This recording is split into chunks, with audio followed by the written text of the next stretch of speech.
8 previews. 3 jours. 3 jours pour faire 8 previews. Exactement. Et un éléphant qui tombe. Adebayo. On s'installe, peinard, pendant qu'Alex remet Adebayo en place. Heat Nation, Pacers Nation, aiguiser les couteaux. On va se rentrer dedans pendant 2 semaines. Peut-être. 2 équipes qui s'aiment beaucoup. Ça s'adore très très fort. Pas du tout de rivalité. Absolument pas. La terre, la plage, les Lamborghini, les tracteurs. Choisissez votre camp. Indiana contre Miami, c'est un peu le mal contre le bien. C'est le rural contre l'urbain. Ouais, c'est le rural contre la plage. C'est peut-être plus que l'urbain aussi, évidemment. Oui. Mais Indiana, c'est pas non plus une petite ville. Fait. C'est pas Indianapolis, c'est pas non plus un village. Tout à fait. Attention aussi, il y a le côté farniente contre les vrais gros bosseurs. On va pas non plus se foutre que d'un côté de la gueule de quelqu'un. Il y a le côté Cuba Libre contre... contre quoi contre la villageoise. Binous. Le jet de 27. Voilà. Et donc, sur ces belles références, on s'installe peinard dans la ville. Pas du tout cliché, hein, c'est pas du tout le genre de la maison. Rien du tout. Ce qui se passe dans le Nord reste dans le Nord. Et donc, vous le savez, ce sont les previews de playoffs du premier tour 2020. La saison régulière 2019-2020 est terminée. On a déjà fait quelques previews sur la chaîne préférée de ta chaîne préférée. On continue. Et on est donc sur une match-up très attendue entre Pacers et Heat pour des raisons qui sont évidentes, TJ Warren, Jimmy Butler, pour des raisons plus collectives. Le menu, il change pas, on va faire ça en 4 parties. La première, dynamique d'équipe, comment est-ce qu'on arrive jusqu'au playoff. La deuxième, hashtag tactico-technique, hashtag expert avec un gros H. Exactement. Comme dans Heat. Comme dans Heat. Comme dans Oladipo. Comme dans Holiday. Et tous ces joueurs dont on pourra parler évidemment. Et en 3, ensuite, on se focalisera un petit peu sur un joueur, celui qui va attirer toute notre attention sur cette série. Et enfin... Et à la fin, on vous sort nos boules de cristal et on vous dit qui va gagner. C'est tout simple. Ça s'appelle un pronostic. On pose des grosses boules sur la table. Tout à fait. Allez, petite lampée avant de se taper dessus parce que Heat Pacers, Alex, attention, il y a de la rivalité. TJ Warren, Jimmy Butler. Ouais. Il y a la rivalité TJ Warren, Jimmy Butler, évidemment, rivalité de bonhomme, ça c'est un peu chambré, même beaucoup chambré, ça joue sur des postes, enfin je veux dire, ils peuvent très bien attaquer l'un sur l'autre pendant toute une partie d'un match sans problème, enfin c'est des postes... voilà, ils peuvent vraiment être en opposition directe, c'est pas genre la rivalité entre un pivot... Entre un pivot et un meneur, entre un Embiid et un Westbrook. Voilà, c'est ça, par exemple, tu vois, là on peut vraiment avoir genre Jimmy qui fait, attends, non, l'autre... MJ Warren ? Non. À galette. Non. Tout à fait. Vous allez voir, je vais vous le faire passer en Michel Jean Warren, moi. C'est ça. Ça va être vite réglé. Bah, tu viens d'en parler, tout à fait. C'est MJ Warren, parce que s'il y a bien un joueur qui a fait la hype et le buzz sur cette bulle, au-delà de certains autres qu'on a vu, début de Booker, mais tout à fait, le début de bulle de TJ Warren est extraordinaire. Incroyable. On a vu des matchs face aux Lakers, face à d'autres équipes, face aux Sixers, des grosses performances. TJ Warren s'est régalé. On est sur une saison interrompue, on va reprendre, il faut mettre des paniers, c'est la définition de TJ Warren. Ouais, TJ Warren, on savait de son temps à Phoenix que c'était un scoreur doué. Get bucket. Que quand il s'agissait de mettre un panier, il avait beaucoup d'aptitude pour faire ça. À ce point-là, on savait pas. Genre moi, tu me dis, ouais, TJ Warren, c'est un mec, il peut mettre 20 points tous les soirs, je te crois. Tu me dis, TJ Warren, il va mettre 50 pions dès le premier match de la bulle, je te fais, attends, vas-y. Coup de chaud. Tu l'as pris pour Lillard. C'est ça. Ah non, mais il a fait une bulle à la Prime Paul George. Tout le monde il est content offensivement. Oui, je dis bien offensivement. Tu sais que on est vache parce que défensivement, il est pas si. Non, mais tu vois, c'est pas un tueur. C'est la compagne mais Paul George, c'est pas minable. Tout à fait. C'est pas mal. C'est pas genre le mec il ne pense qu'à mettre des paniers et il faut rien de l'autre côté. Hein. Il défend. Et d'ailleurs dans la mentalité Pacers, sur cette bulle, on a bien retrouvé la mentalité Pacers. Qu'on avait connu pendant toute la régulière avant, c'est-à-dire c'est une équipe quand même qui joue dur, qui joue collectif, où le groupe passe avant les individualités, où tu as un meneur comme Brogdon qui aime porter le ballon mais qui sait très bien le lâcher, où ils ont su se débrouiller sans Oladipo. Là on avait vu juste avant la suspension Oladipo revenir, là on en a un peu plus vu pendant la bulle. Ouais. Qu'est-ce que t'en penses ? On s'est moqué de lui un peu. Oui, on a dit Oladigro, tout ça. Oui, bien sûr. Non, mais c'est bon. Oui, c'est sûr. C'est que pendant que faut que j'en. Au niveau dynamique, on peut pas dire qu'Oladipo soit au top. On peut pas dire que Miami soit en train de flipper d'Oladipo là. Je pense pas. C'est sûr que par rapport au niveau intrinsèque auquel il est capable de jouer, Oladipo n'est pas, en tout cas en l'état, dans la discussion du meilleur joueur de cette série. On parle beaucoup plus de TJ Warren, de Jimmy Butler et même de Bam Adebayo sur la saison complète. C'est pas le meilleur joueur de son équipe déjà de toute façon. Sur la bulle en tout cas, ça c'est clair. Après on sait que sur une série ça peut changer. Tout à fait, mais sur la bulle t'es d'accord avec moi. Ah mais bien sûr. Sur la dynamique complète, ce qui est fou, c'est que on voit, et ça a été confirmé, et ça sera l'occasion d'en parler pendant cet été, ça a été confirmé par l'extension filée à Nate McMillan. On lui retire Oladipo, il s'est débrouillé avec Sabonis, on lui retire Sabonis, il se débrouille avec TJ Warren.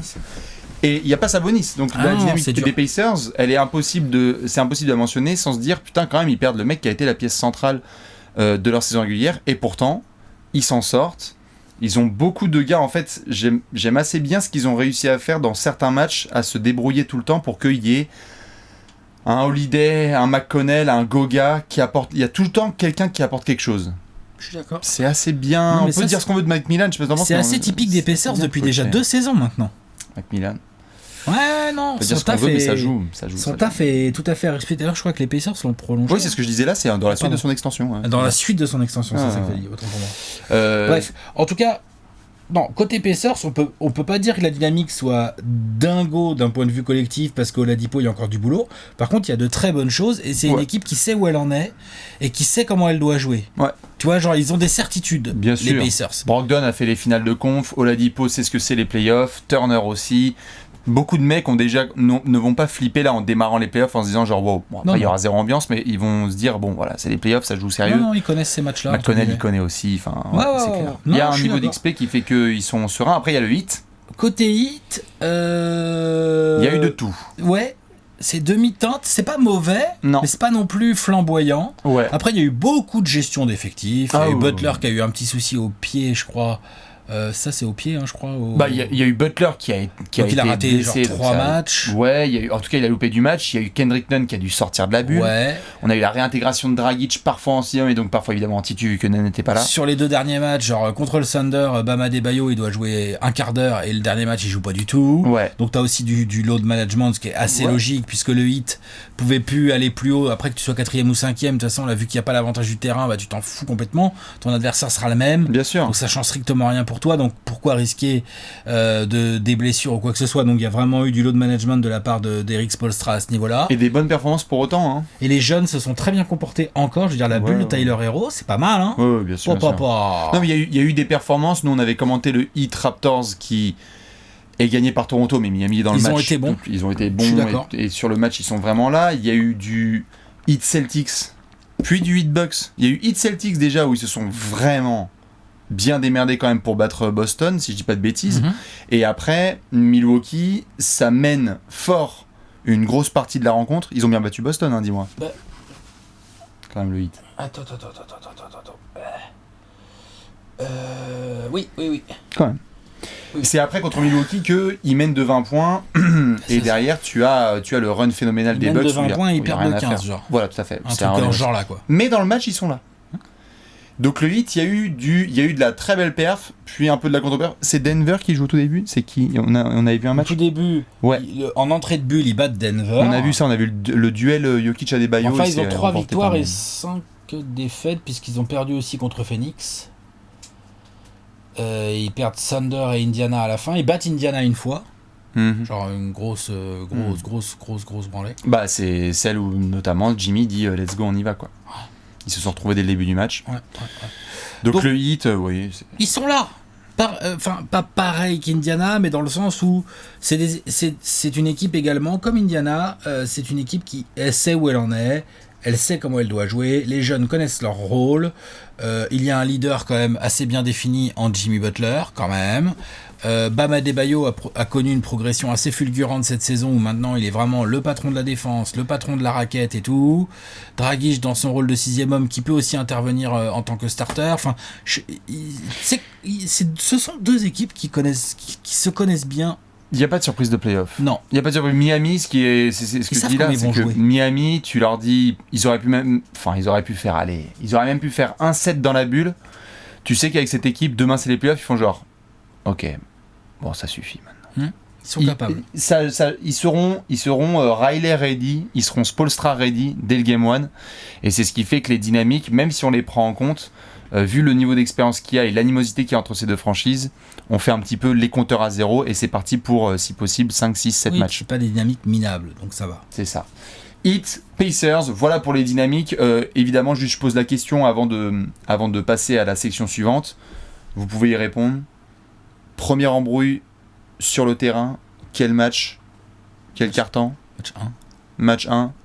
Premier quart. Tu sais, 3 minutes. Non, faut voir, tu sais, est-ce que les coachs vont les préparer, hein. Les coachs vont dire, attends, t'énerve pas pour rien, va pas te faire expulser, ou des trucs comme ça, tu sais, ils vont y penser, hein. Moi, je pense qu'il y a un game 2 où ça va partir en... Ah ouais? Ouais. Je sais pas. Dites-nous.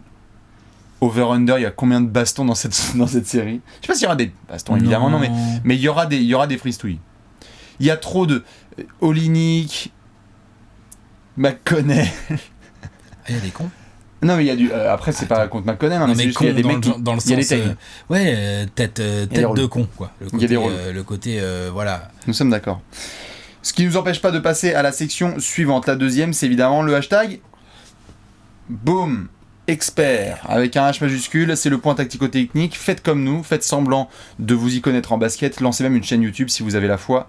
On va parler justement de tactique tout de suite. Alex, quel est l'aspect du jeu sur lequel tu vas te focus? Et après je donnerai le mien sur cette série entre Heat et Pacers. Un aspect un peu global cette fois-ci sur cette série qui est ce qu'on appelle communément la bataille des coachs.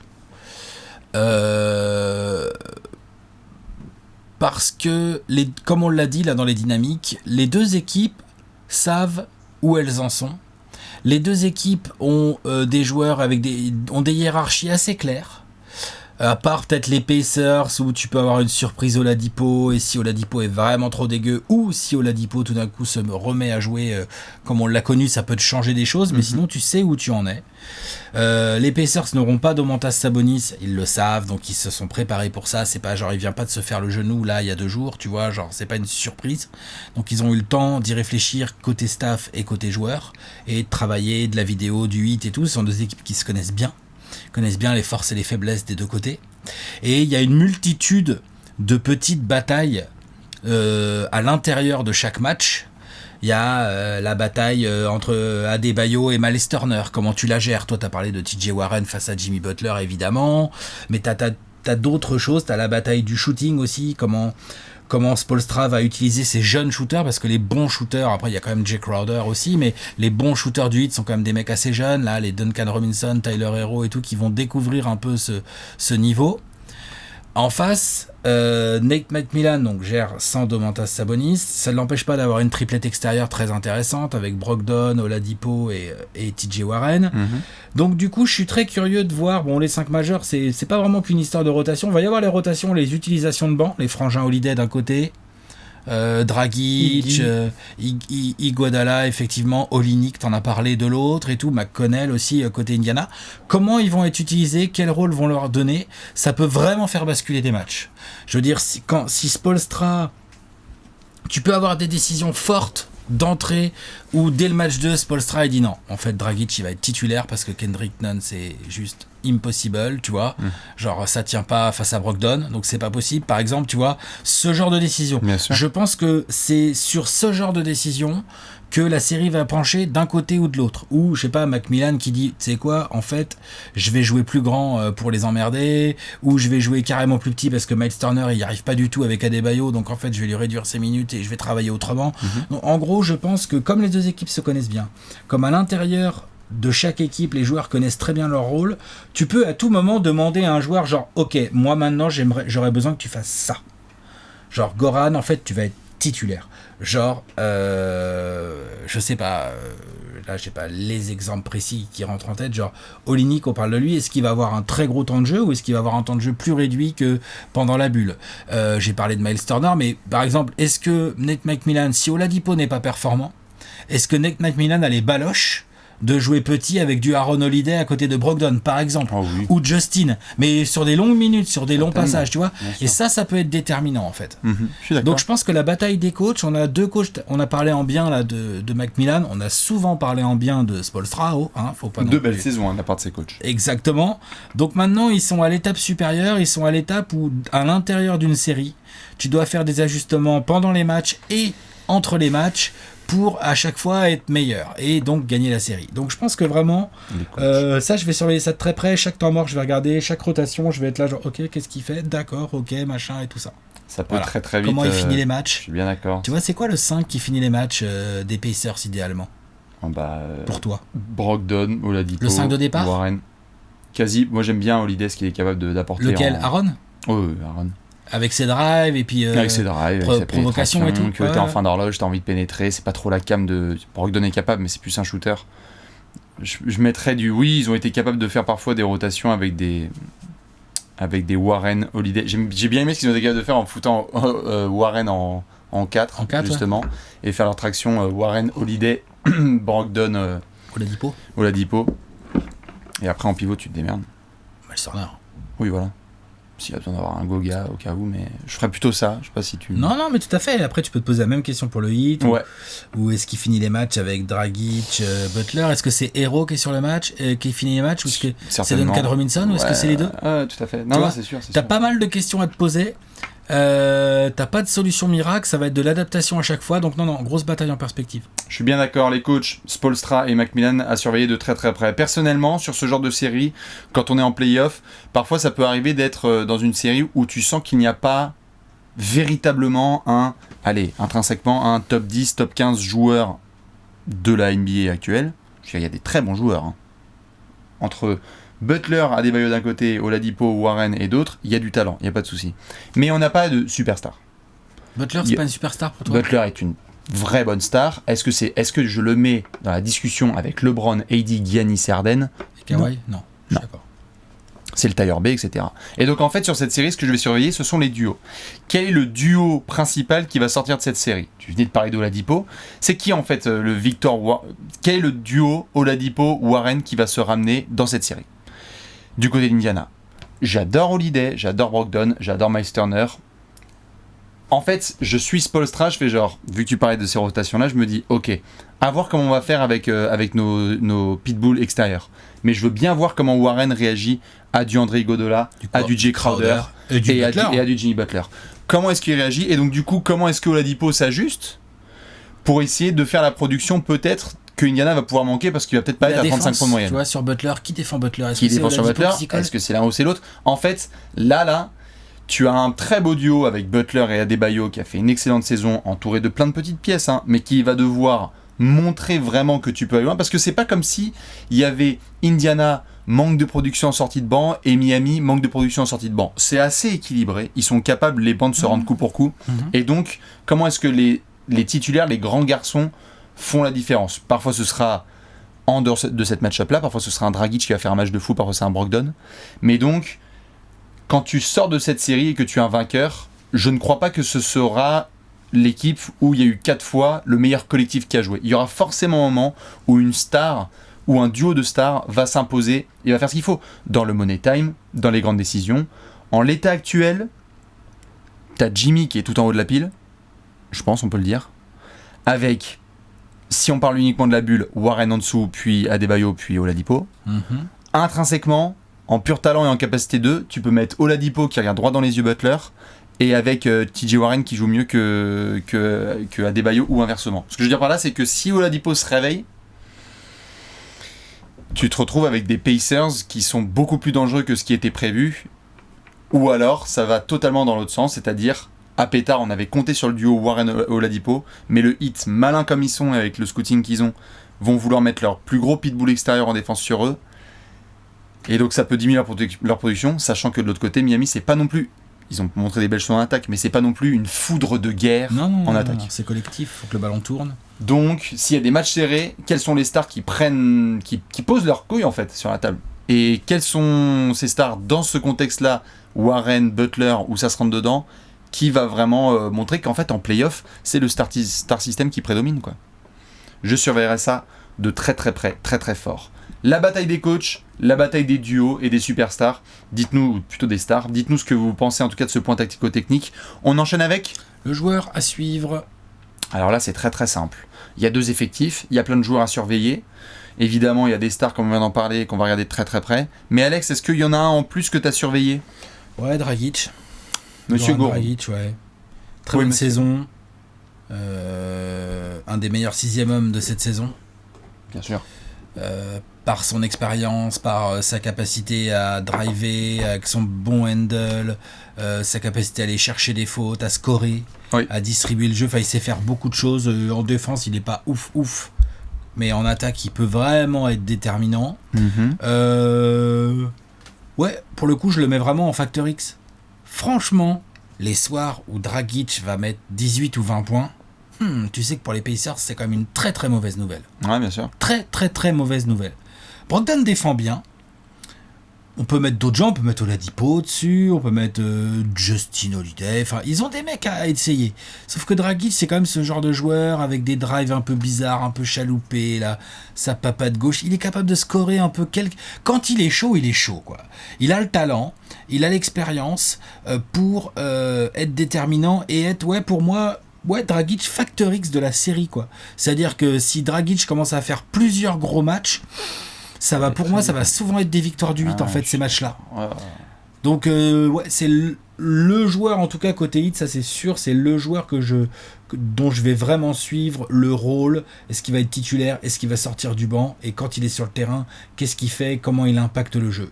Si ce mec commence à impacter et tourne sur cette série en 16, 17 avec des petites pointes à 21, 22 points, puis il y a 3-4 passes d'ess, tu sais que très très très très très embêtant pour nos amis les Pacers. Je suis bien d'accord, Goran a surveillé de très près. En plus, il y a un contrat à aller chercher.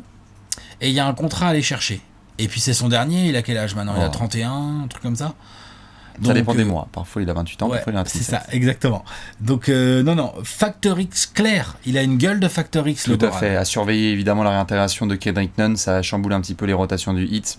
C'est rien de grave, hein. C'est juste sorti de quarantaine. Et il a rejoué le dernier match. Donc, vraiment, ça devrait le faire au niveau des rotations de Monsieur Alex Spoelstra.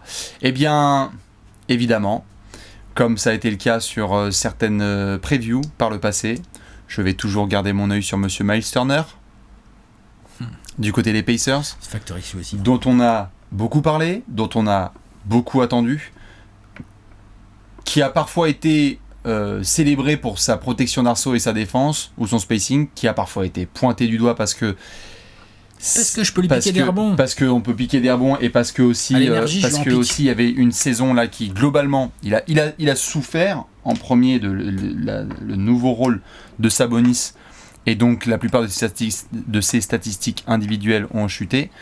Il y a eu des rumeurs en février déjà auprès de plusieurs franchises qui voulaient savoir si, vu comment ça change à Indiana, est-ce que Miles Turner c'est sa dernière série avec les Pacers ? Il y a moyen. Et je veux savoir comment est-ce qu'il fait face à un mec comme Adebayo. Il y a 2 ans, il n'y a même pas de discussion. Miles Turner versus Adebayo, il y en a un, c'est un rookie, il y en a un autre, il vient de choper un bête de contrat parce que tu sens que c'est le mec qui va aider feu Paul George, mais surtout Oladipo à essayer de faire des dingueries. C'était la série face aux Cavs où on le voit, ça tient bien contre LeBron et compagnie. Là, Miles Turner, on est vraiment en stagnation, voire en chute depuis quelques mois. Et là, il y a un All-Star en face. On peut le dire comme on veut, mais Adebayo joue comme une star. Puis relou, hein, parce qu'il sait faire beaucoup de choses. Relou. Et comment est-ce que Miles Turner survit dans cette série ? C'est-à-dire, tu sais que c'est un mec qui protège l'arceau, Spoelstra te fout du all-in sur la gueule. Et donc ça veut dire que du coup, il faut que tu sortes pour aller chercher le mec parce que ça bombarde à 3 points. Ce sera pas Myers Leonard, ça va être surtout Kelly Olynyk. Mais donc si t'as ce gars-là, ou si t'as Adebayo qui, malin comme il est, te fait sortir parfois parce que c'est le point center de Miami, et il te drive, il te fait provoquer des fautes. Je veux voir en fait si cette série, non seulement c'est la dernière de Miles Turner avec les Pacers, mais surtout, est-ce que c'est vraiment une espèce de point d'exclamation, là ça y est, qui est mis sur lui en bon, l'aventure Pacers, va falloir gentiment fermer le bouquin, et surtout, le plafond qu'on avait jadis mis très prometteur sur Miles Turner, il est pas si haut. Peut-être qu'il va falloir gentiment revenir dessus. Tout à fait. Et il y a même un point que je veux bien rajouter sur ce que tu viens de dire, c'est côté offensif pour Miles Turner. Okay. Parce que on aime bien le côté de Miles Turner. Il sait shooter, Miles Turner. 3 points, c'est parfait. Il va faire kiffer. Il va faire kiffer les mais Pacers. Sauf qu'Adebayo, il est quand même mobile. Il va être là dans le périmètre. Le scouting report, ils le savent. Hein. Le 8, en plus, ça doit bosser là-dessus. Donc les gars comme Adebayo et comme Olynyk sont capables d'être sur Miles Turner, et tant pis pour la protection de cercle, de travailler autrement, mais ils vont pas le laisser shooter. Non, monsieur. Donc je veux bien voir aussi de l'autre côté du terrain comment il va se comporter, parce que s'il met dedans, c'est emmerdant pour la défense du 8. Bien sûr, c'est très emmerdant. Et en plus de tout ça, je sais que c'est très très vert, mais s'il y a bien un mec qui est dans les petits papiers positifs des Pacers et qui pourrait grappiller des minutes pour montrer qu'en fait il a pas le temps, c'est Goga. Ouais, mais il est pas mauvais. Goga, il peut protéger l'arceau, il peut shooter, il a des skills, il a de l'énergie. Il a un vrai shoot. Hein. Il a un vrai shoot, il a une espèce de dureté à la mec géorgien. Ouais, voilà, je crois Zaza. qu'il est géorgien. Oui, bien sûr. Mais Non, mais oui, les Géorgiens. il a C'est ça. ouais, tout à fait. Il a une espèce de dureté physique parce que c'est un mec qui a été formé à la broyeuse où tu sais que là, les playoffs, il s'en bat les couilles. S'il faut aller au mastic, il va y aller. Oh. Et c'est un petit peu l'antithèse parfois de Miles Turner qui est capable de postériser Gordon Hayward comme on l'a vu par le passé, de monter au compte sur le bronze. C'est un athlète. Et en même temps de se faire broyer par Rudy Gobert et dernière au mondial ou d'autres gars. Oui, ou de passer au travers, c'est-à-dire qu'il va pas marquer ses tirs en attaque. Ouais. Ou il va être soft au rebond. Adebayo, en fait, quoi qu'il arrive, va aller foutre ses 14 points et tout. Il va être un peu soft au rebond. Genre, il va venir se faire manger par des Crowder et des Butler qui sont très agressifs et qui sont tankés, tu vois, qui vont venir au rebond. Mais tout à fait. Vraiment le saouler. Donc, il a un rôle important. Les switches de Miles Turner au poste défendu par Jay Crowder et il prend un fadeaway à une jambe, t'en mort. Bah ouais. Mais prépare-toi. Bah ouais, mais voilà. Prépare-toi. Bah tu vois, il y a un duel de pivots et je veux bien savoir qui est le meilleur pivot des deux et ça peut être une bonne réponse là. Voilà en tout cas pour les joueurs à suivre et Alex Mar, prépare-toi parce qu'il y a un avantage quand même certain en tout cas sur le papier pour nos amis du Heat, évidemment avec la saison que nous fait Adebayo. Ah ouais, je pense quand même. Ce qui nous mène à notre pronostic. Le pronostico. Pronostic time, objectivité totale de la part des fans du Heat, évidemment la même chez nos amis les Pacers, vous savez quoi faire, on se craque les doigts, on réfléchit un petit peu et on le met dans les commentaires pour ressortir un screen dans 2 semaines. Heat Pacers, combien de matchs? Qui va en demi-finale à l'Est? Alex? Le Heat en 6. C'est la tendance. Ouais. En fait, est-ce que je suis encore une fois saison après saison en train de sous-estimer les Pacers? C'est possible, mais c'est une habitude que je n'ai pas envie de perdre pour l'instant. Je pense qu'il y a des gens qui vont mettre 4-1 pour le Heat, hein, donc non mais voilà. Je limite et gentil, tu vois, pour certains. De toute façon, oui. De toute façon, quand tu dis 4-2, il y a toujours des gens qui disent « Oh, mais t'es fou » dans un sens ou dans l'autre. Donc ça, de toute façon, voilà. Mais je pense quand même que le Heat est supérieur à ces Pacers. Je pense qu'Oladipo n'est pas assez en forme pour suffisamment aider les Pacers. Oladipo serait le Oladipo d'avant sa blessure.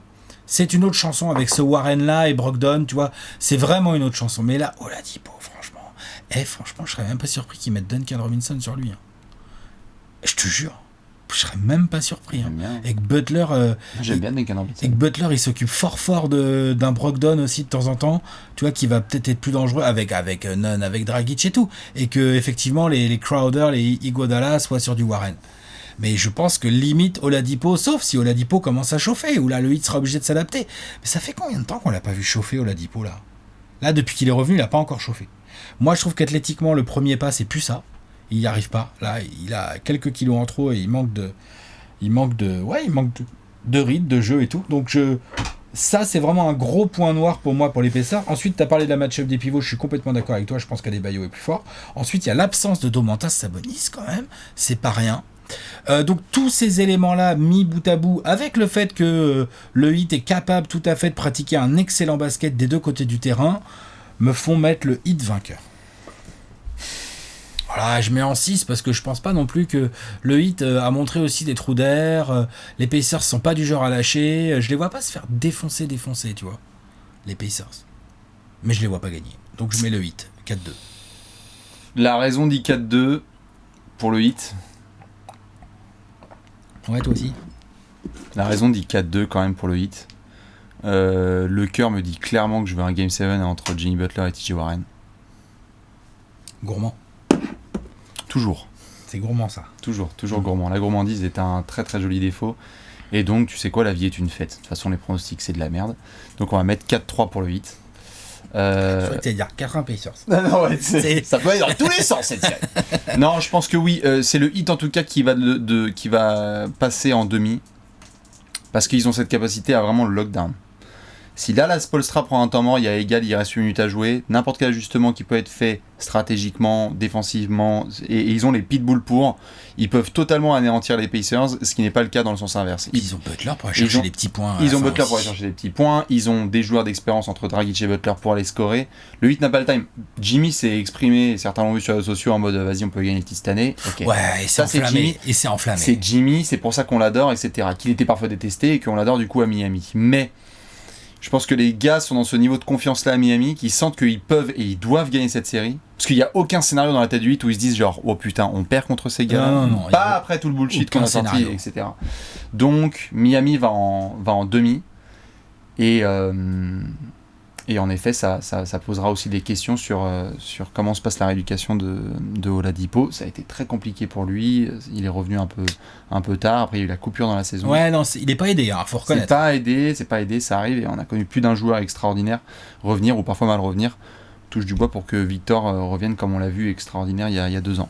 Bon, le Heat passe en demi-finale pour Alex et pour Bibi. Ça nous fera un Heat Bucks. Voilà. C'est pas Heat Magic. Ceux qui ont un doute, vous pouvez aller voir la preview de Milwaukee Orlando. Dites-nous surtout ce que vous voyez sur cette série, que ce soit le nombre de bar fights, de déclarations tapageuses ou juste le pronostic de cette série. Nous, Alex, comme d'hab, on va devoir enchaîner. Il reste encore quelques previews à tourner. À très vite sur la chaîne YouTube de Trash Talk. Ciao, ciao.